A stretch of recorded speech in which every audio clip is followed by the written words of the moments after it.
nyana cerik di tengah-tengah tanggal kalapa tak kaluhur aja nyeberangan itu kuat karena paruasan merosot ya gula tulungan nah iya urang dek nulungannya nage sarua sebab tangkal kalapana iya 40 meter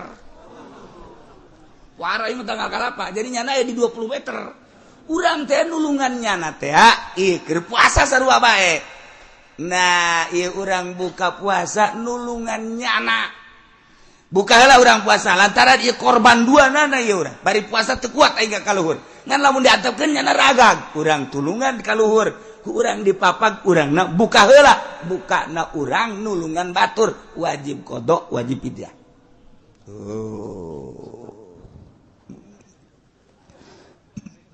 nomor kahiji nomor kedua al-iftar ma takhiri qada'in ma imkaniyati Ramadan ahor buka disertai ngairkeun qada bari manehanana imkan sehingga datang ka Ramadan deui ta eta teh njana nya wajib qada nya wajib fidyah Zaid tahun kamari boga kodoanin kemudian datang ke tahun ieu can kapuasaan datang ke Ramadan deui can puasa pan eta teh wajib qada nya engke sawal ka ditu nya wajib qada nya wajib fidyah qadana mah tetep bae lamun manehanana qadaanana 2 poe fidyahna mun kakaraksa tahun ieu hiji berarti saleter sapoe saleter 2 poe 2 leter datang ke tahun berikutnya terus tahun hareup encan kakodoan keneh bae encan kakodoan keneh bae berarti ka 2 tahun tetep bae kodona mah 2 poe bae ngan fidyahna berarti tambahan mun satahun jadi hiji-hiji lamun 2 tahun berarti 2 ieu mah kasimpulanana pan baheula ieu mah urutkeun ngora di Jakarta teu puasa. Jadi kuari teh dihitung teh geus 15 tahun. Geus 15 tahun urut ka bajidor di Jakarta. Kuari sadar geus kolot. Jadi baheula boga qadaaneun 2 poe, lain 2 poe. Sabulan teu puasa. Sabulan teu puasa kuari jarakna geus 15 tahun. Berarti sabulan teh 30 poe. Sapoe na saleter. Kuari geus 15 poe 15 tahun berarti sapoe 15 liter kali 30 berapa kali 30 gegeraan kos ditung hutang bae angel jadi berarti 453 kali 15 berapa 45 bener ente sih yang hitung eta nah ai kodona mah tetep 2 poe ngan beasna fidyahna kemudian gitu nomor kedua mayazamu fil qada dunal fidyah eta masalah eta tadi ta loba datang ka kula simba anu nyana nyusuan karena anak Jadi saya mau bayar fidyah sama Pak Kiai. Fidyah apa? Saya nggak puasa katanya bulan Ramadan. Oh iya fidyah. Berapa hari? Sebulan. Jadi berapa liter? 30. Kodonya udah. Emang wajib kodo Pak Kiai? Wah iya budak. Iya. Katanya fidyah doang. Tak eta jadi nyana meureun ngadenge fidyah doang. Ai kodona henteu. Itu sering itu masih mbak-mbak sering. Jadi si mbak-mbak mapan kurang ngaji. Ai urang Cilongok, mah nya fidyah henteu nya kodo henteu.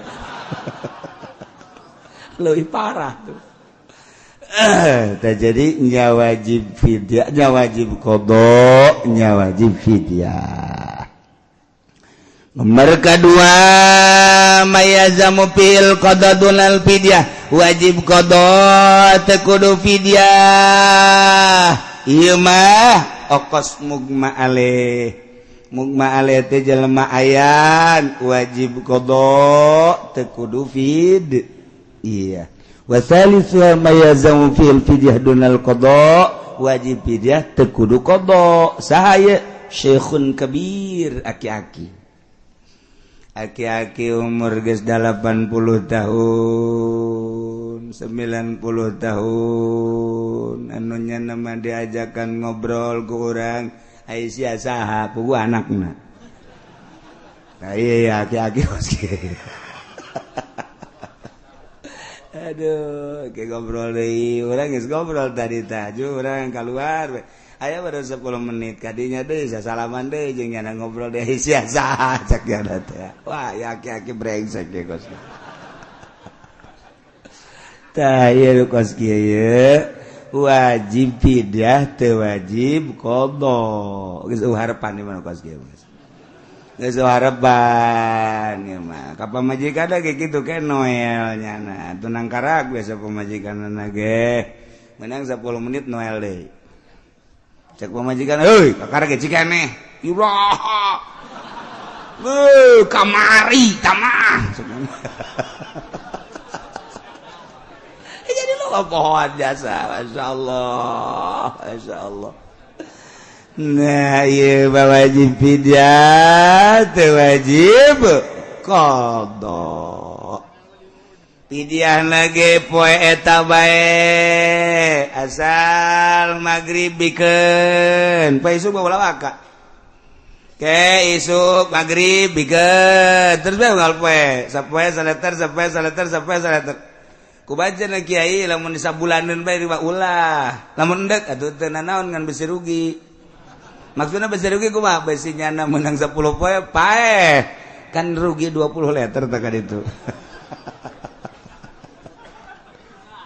ayo besi carita ya cari sodakokeun we sekaligus atuh masalah nya jadi urang mah teh emang barahan ieu sebenarnya di Indonesia mah sangat luar biasa ese nyaritakeun bangsa Indonesia mah hartina bener-bener tawadu bener-bener kitu laleuleus hate di urang mah lain lalagaan urang lamun dulu di Timur Tengah deredegna jeung segala rupan di urang mah salah dihampura bae pejabat salah dihampura bae dulur salah dihampura bae gede hampura mantap pohara orang luar negeri orang Timur Tengah orang Amerika Eropa dulu Indonesia gak kageteun sebab kunaon sih tilok mararah orang Indonesia Masya Allah laleuleus nararmah di Mekah paling diakui di Mekah paling diakui ke orang Arab paling sopan orang Indonesia elehan orang Indonesia geus pokona moal aya we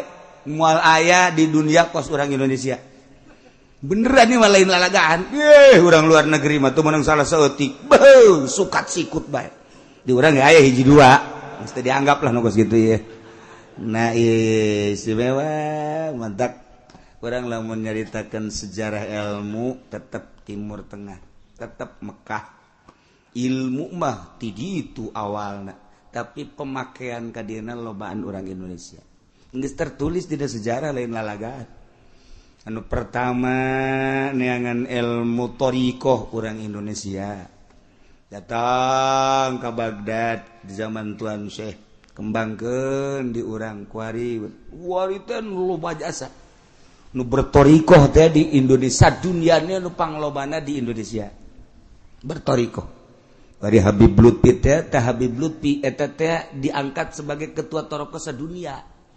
Keur ieu mah nya ketua thariqah sa-Indonesia ku di sadunia. Lain lalagaan mah eta masyaallah keur ieu diangkat thariqah sadunia kan Gus Dur kaburu jadi presiden. Ketua thariqah sa-Indonesia. Ketua thariqah teh pan lain lalagaan, wah kudu nyaho sejarah, kudu nyaho berbagai thariqah nu aya di dunia.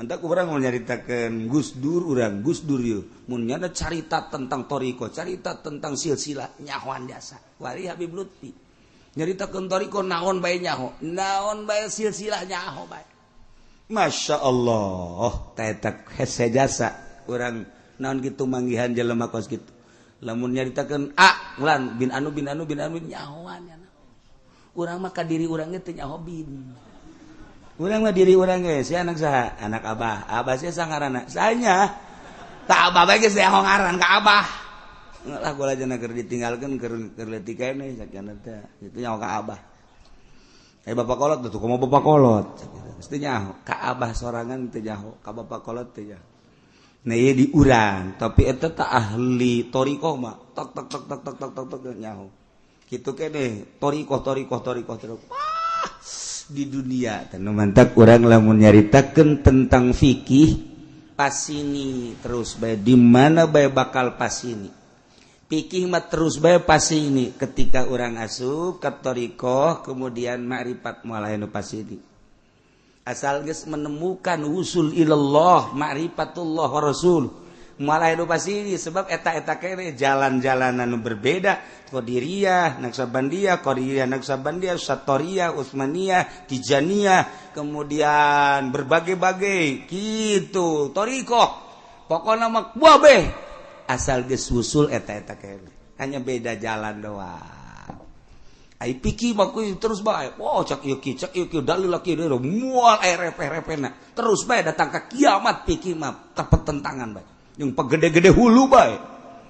Terus bae atuh sup bae urang ka jero tenang geus moal memperdulikeun kos kitu lantaran geus manggihan kanikmatan jeung kaindahan hanya nyana anu dibere ku Allah nu ngarasakeun kok nu mantak zahirna engkena sabodohan sabodo geus loba sabodo ka ditu sebab batinna geus dibere ku Gusti Allah kaindahan jeung kangeunahan masyaallah kumaha eta bisa nyana kos kitu kumaha cak Kangjeng Nabi